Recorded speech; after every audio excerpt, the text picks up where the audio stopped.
कल्पना कीजिए आप एक ऐसी जगह पर हैं जहां आपकी चीख सुनने वाला कोई नहीं है, जहां रात का अंधेरा अपने साथ अनजाने खतरों को लाता है, जहां भूख आपको अपने ही मांस को घूरने पर मजबूर कर देती है, जहां आपका अकेला दोस्त आपका पागलपन है। ये कोई कल्पना नहीं, ये हकीकत थी। 26 साल की क्लारा की 456 दिन, एक लड़की, एक वीरान टापू और हजारों खूनी रातें। आज आप देखेंगे कि कैसे एक आम लड़की 456 दिन तक जिंदा रहकर मौत को मात दी। ये कहानी कमजोर दिल वालों के लिए नहीं है, क्योंकि ये कहानी आपको तोड़ कर रख देगी। कहानी का आगाज होता है 15 जून सन 2023 की एक सुबह से। अमेरिका के चहल पहल वाले शहर सैन फ्रांसिस्को में 3 दोस्त रहते थे। 26 साल की क्लारा, जिसकी आंखों में तूफानों से लड़ने के सपने थे, उसका जुनून था दुनिया के अनछुए कोनों को खोजना।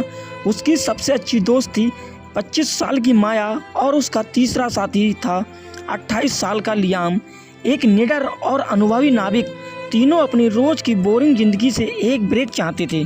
वे छुट्टियां बिताने और साथ ही एक नया द्वीप एक्सप्लोर करने का प्लान बनाते हैं। उन्होंने मिलकर एक साहसिक और खतरनाक फैसला किया।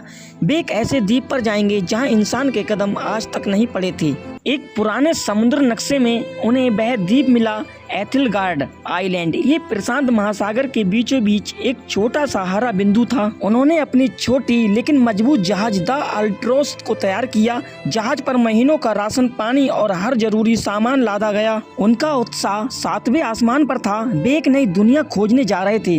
वे खुशी खुशी अपनी मंजिल की ओर निकल पड़े। एक ऐसा सफर जो उनकी दोस्ती और हिम्मत का सबसे बड़ा इम्तिहान लेने वाला था। 4 दिनों तक अथाह नीले समंदर पर उनका सफर जारी रहा। हर दिन सूरज उगता और समुद्र के पानी को सुनहरा कर देता। उन्होंने डॉल्फिन्स को अपनी जहाज के साथ रेस लगाते देखा। चौथे दिन उन्हें जून की सुबह दूर उन्हें एक धुंधली सी हरी लकीर दिखाई दी। जैसे जैसे वे करीब पहुंचे, वो लकीर एक विशाल द्वीप में बदल गई। एथिलगार्ड आइलैंड उनकी कल्पना से कहीं ज्यादा भय और वीरान था। उसका जंगल इतना घना था कि सूरज की रोशनी भी जमीन तक न पहुंच पाए। किनारों पर नुकीली काली ज्वालामुखी चट्टानें खड़ी थीं। इन चट्टानों की लहरें टकराकर एक रहस्यमय संगीत पैदा कर रही थीं। हवा में जंगली फूलों की मीठी और सड़ी हुई लकड़ी की अजीब सी महक घुली हुई थी। अनदेखे रंग बिरंगे पक्षियों की आवाज़ें जंगल से आ रही थीं। ये जगह जितनी खूबसूरत थी उतनी ही डरावनी भी लग रही थी। लियाम ने जहाज को एक शांत और सुरक्षित खाड़ी में लंगर डालकर रोक दिया। तीनों ने अपनी छोटी नाव से द्वीप पर पहला कदम रखा। उन्हें लगा जैसे वे दूसरी दुनिया या किसी दूसरे युग में आ गए हों। वे इस अनछी हुई खूबसूरती को देखकर पूरी तरह से खो गए थे।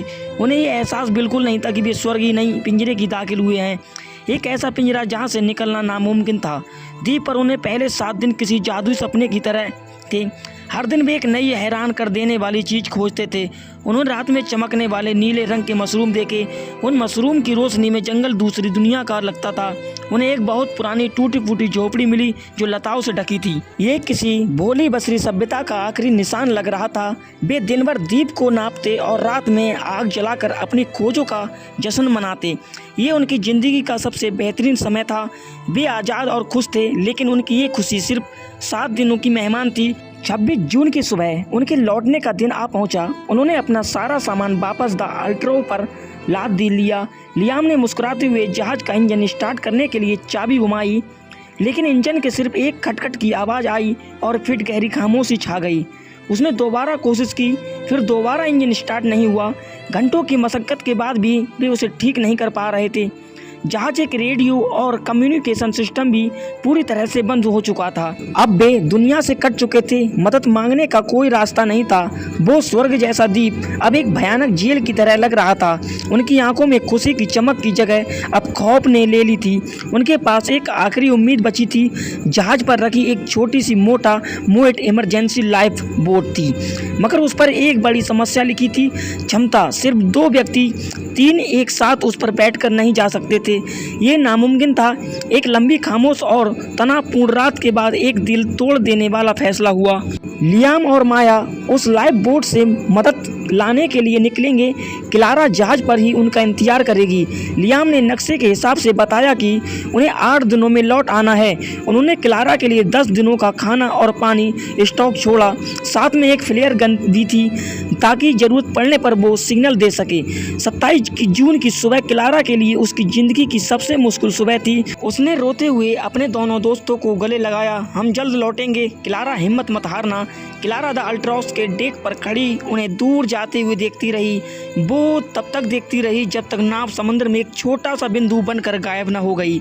वो वापस जहाज के अंदर बने छोटे से कैबिन में आ गई जो अब उसका घर था। उसके कैबिन की दीवार पर पहला निशान खींचा। दिन एक हर सुबह वो उम्मीद से समंदर को देखती और दीवार पर एक और निशान खींचती देती। 10 दिन बीत गए, 10 निशान खींच गए, लेकिन कोई वापस नहीं आया। 11वें दिन सुबह सूरज उगा, पर क्लारा की उम्मीद का सूरज डूब चुका था। वो समझ गई थी वो इस अनजान दुनिया में अब बिल्कुल अकेली थी। क्लारा को लग रहा था कि उसके दोस्त उसे छोड़कर चले गए हैं, लेकिन वह बेचारी ये नहीं जानती थी कि उसके दोस्त अब इस दुनिया में नहीं थे। जिस दिन लियाम और माया द्वीप से निकले थे, उसके दूसरे दिन ही उनके सिर पर मौत का साया मंडराने लगा था। आसमान अचानक काला हो गया और समंदर पागल हो गया। पहाड़ जैसी ऊंची लहरें उनकी छोटी सी नाव को खिलौनों की तरह उछाल रही थीं। लियाम अपनी पूरी ताकत से नाव को संभालने की कोशिश कर रहा था, लेकिन उस भयानक तूफान के सामने उनकी हिम्मत जवाब दे गई। एक दैत्याहार लहर ने उनकी नाव को हवा में उछाला और पलट दिया। एक पल में ही वे दोनों ठंडे, गहरे और बेरहम समंदर की गहराइयों में समा गए। उनका वादा, उनकी दोस्ती, उनकी ज़िंदगी, सब कुछ दफन हो गया। और यहाँ एथल गार्ड आइलैंड क्लारा उस वादे का सच होने का इंतजार कर रही थी। एक ऐसा वादा जो कभी पूरा होने के लिए था ही नहीं। वो हर रात जहाज के कैबिन में डुबकी रहती, तूफान की आवाज़ सुनती और ये सोचती कि उसके दोस्त कहाँ होंगे। उसे नहीं पता था कि जिस तूफान से वह डर रही है, वही तूफान उसके दोस्तों को उसमें हमेशा के लिए छीन चुका है। उसका इंतजार अब कभी ख़त्म नहीं होने वाला था। वो उस द्वीप पर अकेले रहने और अकेले मरने के लिए छोड़ दी गई थी। दोस्तों के जाने का यकीन उसे अंदर से तोड़ चुका था। अब लड़ाई सिर्फ जिंदा रहने की थी। हर एक सांस के लिए जंग। खाना हफ्तों पहले ख़त्म हो चुका था। वो कई दिनों तक भूखी रहती। पेट में पत्थर बांधकर पीने के लिए पानी का कोई झरना नहीं था। वह सिर्फ बारिश पर निर्भर थी। जब हफ्तों बारिश न होती तो प्यास से उसका गला सूख कर कांटा हो जाता। वो सुबह पत्तों पर जमी ओस की बूंदों को चाटकर अपनी प्यास बुझाती। रातें सबसे ज़्यादा खौफनाक थीं। जंगली सुअरों के झुंड जहाज के आसपास घूमते और जमीन खुरचते। उनकी कुरकुरे की आवाज़ सुनकर क्लारा की रूह कांप जाती थी। वो कैबिन का दरवाज़ा कसकर बंद कर लेती और खामोशी से सुबह का इंतजार करती। लेकिन भूख किसी भी डर से बड़ी होती है। एक दिन कई दिनों की भूख से तड़पकर उसने एक फैसला किया, अगर जीना है तो मारना होगा। उसने जहाज से लिए लोहे के एक टुकड़े को पत्थर पर घिसकर धारदार भाला बनाया। उसने एक खतरनाक जंगली सुअर का शिकार करने की ठानी। ये एक जानलेवा फैसला था जिसमें एक चूक का मतलब मौत था। लेकिन क्लारा के पास अब खोने के लिए कुछ नहीं बचा था। क्लारा की जिंदगी अब एक रूटीन बन चुकी थी। शिकार करो, जिंदा रहो। उसने कई हफ्तों की कोशिश और कई चोटों के बाद अपना पहला शिकार किया। उस दिन उसने कई महीनों बाद पेट भरकर मांस खाया था। लेकिन हर शिकार एक जानलेवा जंग होती थी। दिन हफ्तों में, हफ्ते महीनों में और महीने साल में बदल गए। क्लारा ने दीवार पर 365 निशान पूरे कर लिए थे। 1 साल बीत चुका था। शहर की वो नाजुक लड़की अब पूरी तरह से एक जंगली योद्धा बन चुकी थी। उसने सुअरों की खाल से अपने लिए मजबूत लिबास बनाया था। अकेलेपन से लड़ने के लिए उसने बांस से एक छोटी सी बांसुरी बना ली थी। हर शाम वो उस पर दर्द भरी धुनें बजाती जो उस वीरान द्वीप पर गूंजती थीं। उस समय बीतता रहा। दीवार पर निशानों की संख्या 400 पार कर चुकी थी। क्लारा अब शारीरिक रूप और मानसिक रूप से थक चुकी थी, टूट चुकी थी। एक दोपहर वो उदास बैठी जहाज के ठेक से समंदर को देख रही थी। तभी उसे दूर दीक्षित एक बिंदु दिखा। वो एक जहाज था। क्लारा की सूखी रंगों में अचानक जैसे खून की बाढ़ आ गई। वो अपनी पूरी ताकत से चिल्लाई। उसने आग चलाई, कपड़े लहराए, लेकिन सब बेकार गया। जहाज अपनी राह पर चलता रहा और आंखों से ओझल हो गया। उस दिन क्लारा का दिल हमेशा के लिए टूट गया। लेकिन उसी टूटे हुए दिल से एक नई जिद ने जन्म लिया। मैं यहाँ सड़कर नहीं मरूंगी, मैं इस समुद्र से लड़ूंगी। उसने फैसला कर लिया, वो इस द्वीप से भागेगी। लगभग 1 महीने तक क्लारा ने दिन रात एक कर दिया। उसने बांस के सबसे मजबूत लट्टू और लताओं को इकट्ठा किया। उसने अपनी पूरी ताकत और द्वीप पर सीखी हर कला का इस्तेमाल किया। उसने बांस के लट्टू को कसकर बांधकर एक छोटा सा बेड़ा बनाया। उसने जहाज के मलबे से मिले कपड़े का छोटा सा पाल भी तैयार किया। उसने अपनी नाव को नाम दिया ओप यानी उम्मीद। उसने अपने साथ कुछ हफ्तों के लिए सूखी मछली और मांस जमा किया। मीठे पानी के लिए उसने नारियल के खोखले गोलों को भर लिया और हाँ, उसने अपनी वो कीमती बांसुरी भी अपने साथ रख ली जो 426वें दिन उसने अपनी छोटी सी होप को समुद्र में ढकेला। उसने आखिरी बार अपने उस द्वीप को मुड़कर देखा जो उसकी जेल भी था और घर भी, और फिर वह अनजान अथाह समुद्र में उतर पड़ी। शुरुआती कुछ दिन उसकी हिम्मत बनी रही, वो पाल की मदद के आगे बढ़ती रही, लेकिन जल्द ही उसे इस सच्चाई का सामना करना पड़ा। वो इस अंतिम समुद्र में एक पत्ते की तरह थी जिसका कोई किनारा नहीं था। चारों तरफ मीलों तक सिर्फ नीला पानी और खामोशी थी। अब उसे द्वीप का अकेलापन भी एक नेमत लगने लगा था। उसका खाना और पानी हर गुजरने दिन के साथ कम हो रहा था। उसने अपनी जिंदगी का सबसे बड़ा और सबसे खतरनाक जुआ खेला था। 1 महीना, फिर 2 महीने। क्लारा अब समुद्र में पूरी तरह खो चुकी थी। लगभग 450 दिन अकेले लड़ते लड़ते वह अपने अंत के करीब थी। उसका सारा खाना और पीने का पानी कई हफ्ते पहले ही खत्म हो चुका था। वह अब सिर्फ बारिश के पानी के सहारे जिंदा थी जो कभी कभार बरसता। दिन का जलता हुआ सूरज उसका सबसे बड़ा दुश्मन था। उसकी त्वचा झुलस कर काली पड़ गई थी और जगह जगह से फट गई थी। नमक वाले पानी और हवा ने उसके शरीर पर अनगिनत जख्म दे दिए थे। वह भूख से इतनी कमजोर हो गई थी कि अब हिलना भी मुमकिन नहीं था। उसका शरीर सूख कर लकड़ी के ढांचे जैसा रह गया था। उसे अब अक्सर मति भ्रम होने लगे थे। उसे आवाजें सुनाई देती थी। उसे लगता था कि माया और लियाम उसे नाव से पुकार रहे हैं। कई बार बड़ी बड़ी शार्क मछलियां उसकी नाव के आसपास मंडराती थीं, लेकिन अब उसे डर भी नहीं लगता था। उसने खुद को मौत के हवाले कर दिया था।